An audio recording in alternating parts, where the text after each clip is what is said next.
Okay, I promised to tell you how to time a function. It's very easy with MATLAB. You time a function with the help of two other functions called tick and tock. Their names are supposed to sound like a clock ticking. You know, tick tock. Tell you what, go rent an old horror movie. They have lots of tick-tocking clocks in them. Anyway, tick and tock work more like a stopwatch than a clock. Tick starts the stopwatch, tock stops it. Well, let's time something. Let's time sum adding up the first 1,000 positive numbers. Well, I thought it would never get done. That took what? A little over 1,000th of a second. Let's give it more work. There are a million numbers. That took a whole 100th of a second. Okay, time to really put it to work. Let's give it 100 million numbers. 1 second. These computers are pretty fast. But let's run this much slower function instead. It's one that I've got over here called no prealloc. We'll find out what that strange name means in a minute. And let's put this command window right underneath the editor down here. And I'll bring it up a little closer. And now that I've got things arranged to my liking, let's have a look at this function. What it does is use explicit looping and these nested for loops to compute a good old-fashioned multiplication table and put it in A. We're going to calculate 25 million of these numbers because we got n equals 5,000, so 5,000 times 5,000, that's 25 million. So we better get going.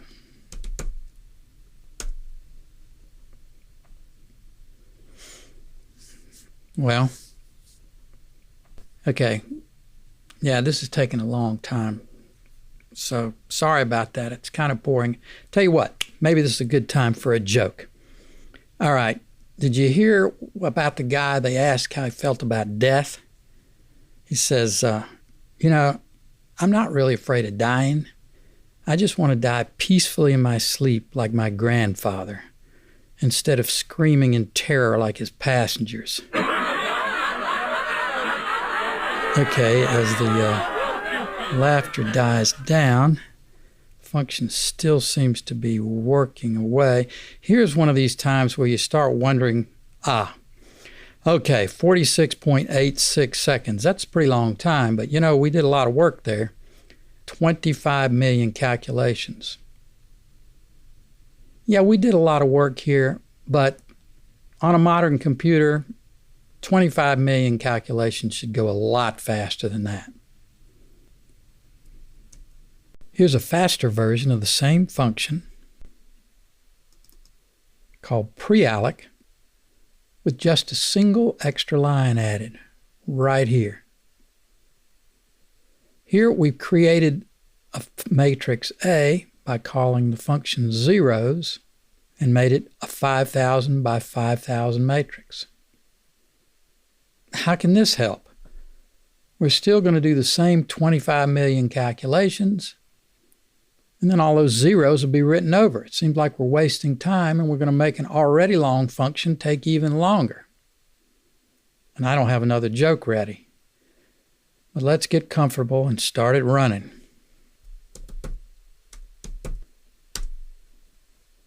Wow, that's a little better.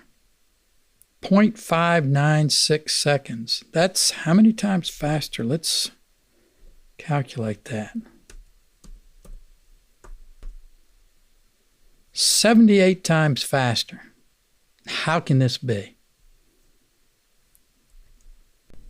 Well, in the no prealloc version, MATLAB had no idea how large the matrix A is going to eventually become. So every time we added a new row, it had to find another place in the memory and copy the entire contents of the current array into the new location before it could add the next element. Finding a place in memory and reserving it for a variable is called memory allocation. And it had to do memory allocation over and over and over. While memory allocation is usually a minor part of the time required for a program to run, if we have to do it thousands of times, it can take a noticeable amount of extra time. That's bad news. But the good news is that most of the time this extra time is completely unnecessary. In this example, we knew before the loop started how large the matrix A needed to be. So in the second version, we initialized A to the right size before starting to compute its elements. That avoided all the time MATLAB spent on memory allocation and reallocation using the first version. Allocating memory before you need it is called preallocation. Kind of an obvious name, I guess.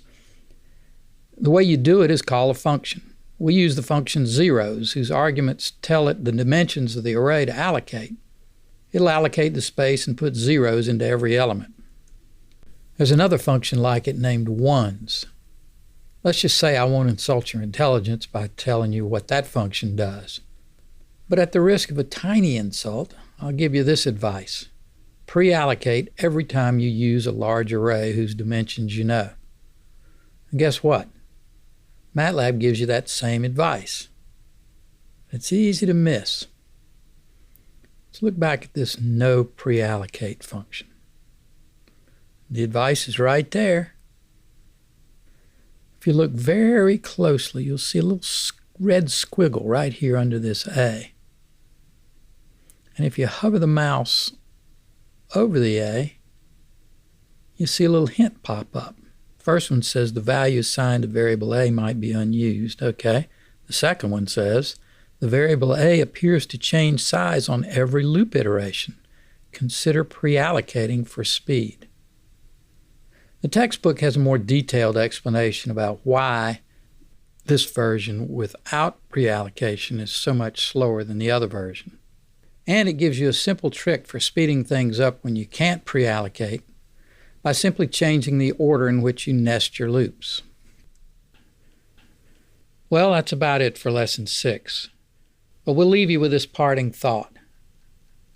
Loops, whether they're for loops or while loops, and whether they're explicit loops or implicit loops, are the programming constructs that let us exploit the amazing power of computer hardware. The power of that hardware is measured in billions or trillions of memory cells and billions or trillions of instructions per second. But without loops in the software directing the circuits in the hardware to iterate repeatedly through the paltry few commands that we humans can type into it, these big impressive numbers would mean nothing. The amazing things that computers do, like searching through 30 trillion web pages, answering spoken questions in multiple languages, pulling your car out of a skid on a slick road, landing a rocket on Mars, calling the one phone you want out of 7 billion, or even just playing this lesson for you, would just not be possible without loops. Well, to be more precise, they might be possible, but only if you had a few billion years to get them done. If you don't want to wait that long, iteration's the only way to go. It's simple. If you look into every world-changing effect that computers have had in the last half century, you'll find a loop down there somewhere inside driving it.